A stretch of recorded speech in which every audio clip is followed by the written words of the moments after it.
আমরা জানি অ্যালকোহল সমৃদ্ধ খাবার খাওয়া নিষিদ্ধ, কিন্তু ব্যবহারের জন্য উপাদান হিসাবে থাকলে সেসব প্রসাধনী ব্যবহার করা জায়েজ হবে কিনা, যেমন লোশন, ক্রিম বা স্নো। কেউ যদি কারো হারাম বা অবৈধ সম্পর্কে সাহায্য করে, সাহায্যকারীর কি গুনাহ হবে? ফেসবুকে আমার সন্তানের ছবি পোস্ট করি, অনেকে নিষেধ করে, বলে এর মাধ্যমে নাকি নজর লাগতে পারে। আসলে কি নজর লাগে? এতে কি বাচ্চা ক্ষতি হতে পারে? সিগারেট খেয়ে নামাজে গেলে নামাজ হবে কিনা? কাউকে ভালোবাসলে তাকে পাওয়ার জন্য কি আল্লাহর কাছে দোয়া করা যাবে? ভাই, ব্যাংক থেকে পাওয়া সুদ কোথায় দিতে হবে? বিয়ের সঠিক বয়স কত? নাপাক অবস্থায় কি মসজিদের ভেতরে প্রবেশ করা যাবে? আর বিলম্ব না করে চলুন আপনাদের যে সমস্ত প্রশ্ন ইতিমধ্যে আমাদের কাছে পৌঁছে গেছে সেগুলোর উত্তর দেওয়ার চেষ্টা করি। জাহানারা ইমাম আপনি লিখেছেন, কেউ যদি কারো হারাম বা অবৈধ সম্পর্কে সাহায্য করে, সাহায্যকারীর কি গুনাহ হবে? অবশ্যই গুনাহ হবে। আমরা অনেকেই অন্যায় বা অপরাধে নিজে জড়াই না, কিন্তু অন্যকেও অন্যায় বা অপরাধে জড়ালে তার সহযোগী বা সহকারীর ভূমিকায় অবতীর্ণ হই। যেমন আপনার পরিচিত কেউ অবৈধ রিলেশন করেছে, হারাম সম্পর্ক করেছে, আপনি তাকে তার সেই সম্পর্ক স্থাপন করবার জন্য চিঠি আদান প্রদান বা তথ্য আদান প্রদান বা অন্য কোনো কাজে আপনি ভূমিকার যে আপনার ভায়ার যে ভূমিকা সেটা পালন করলেন। কোনো প্রকার প্রত্যক্ষ কিংবা পরোক্ষ মদত বা সহযোগিতা আপনি করলেন, এটি যদি আপনি করেন তাহলে সেক্ষেত্রে আপনি অবশ্যই গুনাহগার হবেন। কারণ নবী করিম সাল্লাল্লাহু আলাইহি সাল্লাম বলেছেন আমাদেরকে সৎ কাজে একে অন্যের সহযোগী হতে। আবার একইভাবে তিনি বলেছেন, মান সান্না সুন্নাতান সাইয়্যিআহ, যে ব্যক্তি কোনো খারাপ কাজের উদাহরণ সৃষ্টি করলো বা ধারা সৃষ্টি করলো, ফালাহু উইজরুহা ওয়া উইজরু মান আমিলা বিহা, তাহলে যে ব্যক্তি তার এই ধারা শুরু করার মাধ্যমে যত মানুষ খারাপ কাজ করলো তাদের সবার দায়ভার তাকে নিতে হবে। তো আপনি এখানে একজন একটা খারাপ কাজ করবে, সেটার যদি ধারা চালু করার ক্ষেত্রে ভূমিকা রাখেন, সেক্ষেত্রে দায়টা আপনার আসবে। এছাড়া সূরা মায়েদা ২ নম্বর আয়াতে আল্লাহ রাব্বুল আলামিন বলেছেন, ওয়ালা তাআওয়ানু আল ইসমি ওয়াল উদওয়ান, তোমরা পাপ এবং সীমালঙ্ঘনের কাজে, গুনাহের কাজে কেউ কারো সহযোগী হবে না। অতএব আপনি নিজে পাপ না করলে অন্য কেউ পাপ বা অপরাধ করলে সে কাজে আপনি সহযোগিতার ভূমিকায় বা সহযোগীর ভূমিকা আপনি অবতীর্ণ হতে যাবেন না। নাপাক অবস্থায় কি মসজিদের ভেতরে প্রবেশ করা যাবে? কেউ যদি ফরজ গোসল অবস্থায় হয় তাহলে তিনি মসজিদে প্রবেশ করতে পারবেন না। বাকি ওযু নেই এমত অবস্থায় মসজিদে ঢুকলেও সেটি ফরজ গোসল অবস্থায় মসজিদে ঢোকা যেরকম অপরাধ, জঘন্য অপরাধ, গুনাহ সরাসরি নিষিদ্ধ, সেরকম নিষেধ হবে না। তবে ওযু করে পবিত্র অবস্থায়, অর্থাৎ ওযু অবস্থাতে মসজিদে অবস্থান করা উচিত। এটা মসজিদের আদব, মসজিদের শিষ্টাচার।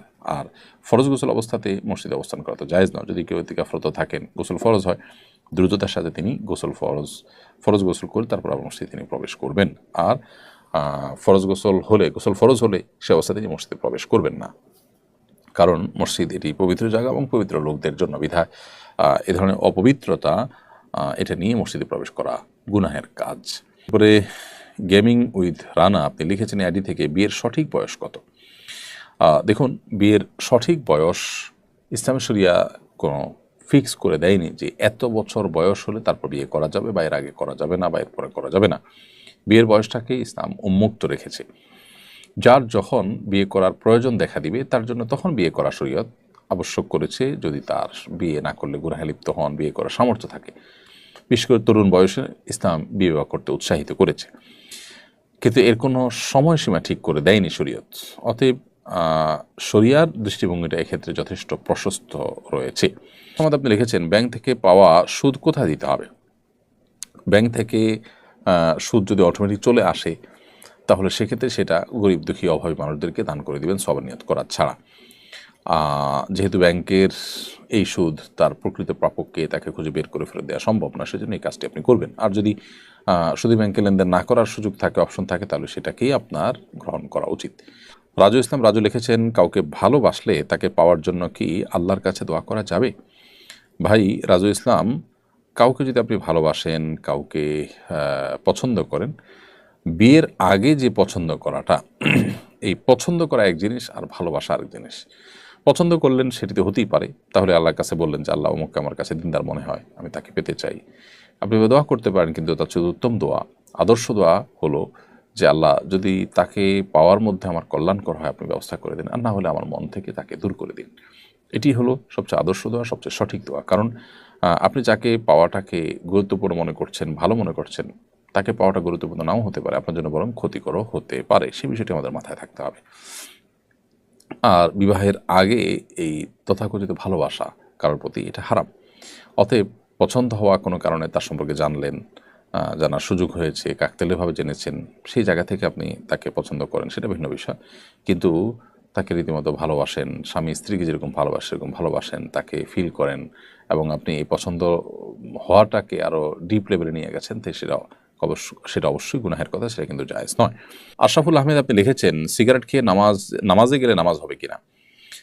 ভাই আশরাফুল, আপনি ধূমপান করেছেন, অবশ্যই সেটা একটি অপরাধ, গুনাহের কথা।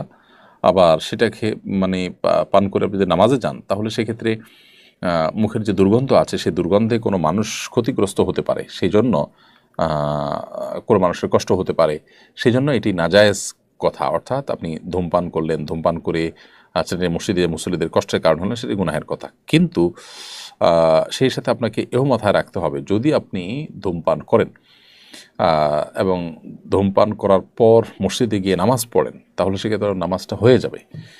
তবে এক্ষেত্রে আপনার যেটা করা উচিত সেটা হলো যে ধূমপান তো ছেড়ে দেওয়া উচিত। ধূমপান করাটাই তো গুনাহের কথা, আপনি সেটা ছাড়তে পারছেন না আপাতত, তাহলে সেক্ষেত্রে নামাজ ত্যাগ করবেন না। নামাজ আপনাকে ঠিকই পড়তে হবে, তবে নামাজের আগে মসজিদে যখন যাবেন বিশেষ করে বা নামাজ দাঁড়াবেন, তখন আপনি মুখ ভালো করে পরিষ্কার করে অন্তত দুর্গন্ধ দূর করার উদ্যোগ নিয়ে তারপর নামাজ যাবেন, মসজিদে যাবেন। ফেসবুকে আমার সন্তানের ছবি পোস্ট করি, অনেকে নিষেধ করে, বলে এর মাধ্যমে নাকি নজর লাগতে পারে। আসলে কি নজর লাগে? এতে কি বাচ্চা ক্ষতি হতে পারে? হ্যাঁ, বদনজরের বিষয়টি সম্পর্কে নবী সাল্লাল্লাহু আলাইহি ওয়াসাল্লাম হাদিস রয়েছে, আল আইনু হাক্কুন, বদনজর এটি সত্য। ফলে আপনি সন্তান, সুন্দর কোনো সন্তান, ফুটফুটে সন্তান, শিশু, বাচ্চা বা আপনার আকর্ষণীয় কোনো কিছুর যদি মানুষের সাথে শেয়ার করেন, বিশেষ করে বাচ্চাদের ক্ষেত্রে অনেক বেশি হয় বদনজর। মানুষের এই জাতীয় বিষয়ে বদনজর এটি সত্য। বদনজরের কীভাবে ক্ষতি হয় বা এটা টেকনোলজিটা কি, আল্লাহ তাআলা ভালো জানেন। যে একটা মানুষ রাক্ষসী নজরে যদি দেখে, যদি সে দেখে আপনার হিংসাত্মক নজর দেয়, তাহলে সেক্ষেত্রে এটাকে নজরে হাসেদ বলে, বদনজর বলে। এর ফলশ্রুতিতে ওই বাচ্চা অসুস্থ হতে পারে, ওই বাচ্চার রোগ লেগে থাকতে পারে। আপনি ক্ষেতের ফসল দেখে কেউ যদি রাক্ষসী নজরে দেখে, তাহলে বদনজর লাগতে পারে। এগুলো স্বাভাবিক একেবারে। এখন আপনি বলবেন যে প্রদর্শনের এই পৃথিবীতে অনেক কিছুই প্রদর্শন হতে থাকে, সবাই প্রদর্শন করে, কই তারা তো অনেক ভালো আছে। দেখুন, ভালো নেই, অনেকে অনেক দিক থেকে ক্ষতিগ্রস্ত। সেই ক্ষতির কারণ হয়তো এই বদনজর, কিন্তু তিনি হয়তো টেরও পাচ্ছেন না।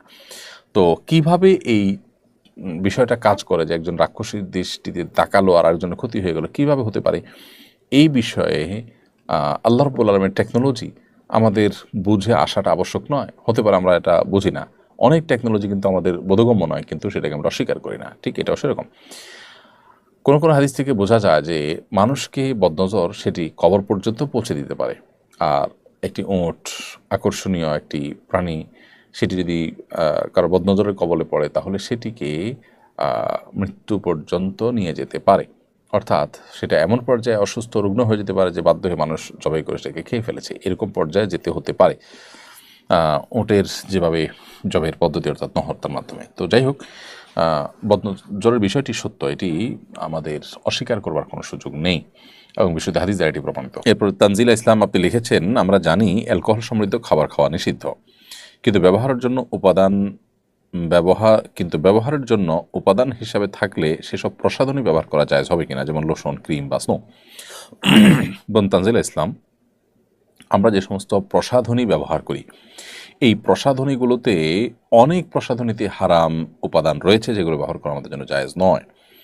ইহুদিদের যে সমস্ত প্রতিষ্ঠানগুলো আছে, এই প্রতিষ্ঠানগুলোর ভিতরে সবচেয়ে বেশি প্রতিষ্ঠান হলো আপনার এই প্রসাধনী রিলেটেড, তাদের মালিকানাধীন প্রতিষ্ঠানগুলো আপনি যদি গুগলে সার্চ করেন, দেখবেন যে প্রসাধনীর ব্যাপারে তাদের আগ্রহ অনেক বেশি এবং ইনভেস্টমেন্ট অনেক বেশি।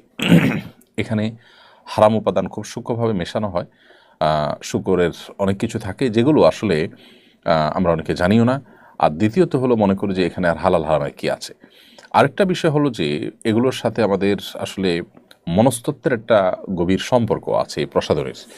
তো এখানে আসলে এমন কিছু উপাদান থাকে যেগুলো আমাদের মনস্তত্ত্বকে নিয়ন্ত্রণ করা হয় বা ধর্মহীনতার দিকে ধাবিত করা হয়। বিষয়টা জাস্ট কোনো ধারণাপ্রসূত বিষয় না, এটার উপরে বহু গবেষণা রয়েছে, বহু আপনার বই পুস্তক রয়েছে, বহু আর্টিকেল আপনি অনলাইনেও পাবেন, অথেন্টিক এবং সংশ্লিষ্ট বিষয় যারা বিশেষজ্ঞ তাদের। তো যাই হোক, এই কারণে আমাদের এই প্রসাধনীগুলোকে ব্যবহার করতে সতর্ক থাকতে হবে। অ্যালকোহল বিষয়ে আপনি যেটা জানতে চেয়েছেন সুনির্দিষ্ট করে, সেটার উত্তর আমরা বলতে চাই, অ্যালকোহল কিছু আছে জাস্ট কেমিক্যাল টাইপ, এটা আসলে খাবারের জন্য নয়, সেটা যদি থাকে তাহলে সেটা ব্যবহার করাকে আরব উলামা ইকরাম জায়েজ বলেছেন।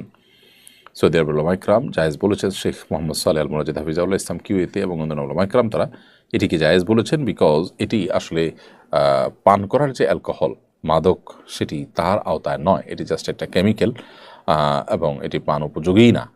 অতএব এটি থাকলে সেটি নাজায়েজ হবে না। তবে নাজায়েজ হওয়ার অন্য কোনো কারণ আছে কিনা প্রসাধনীতে, সেটি আমাদের দেখতে হবে।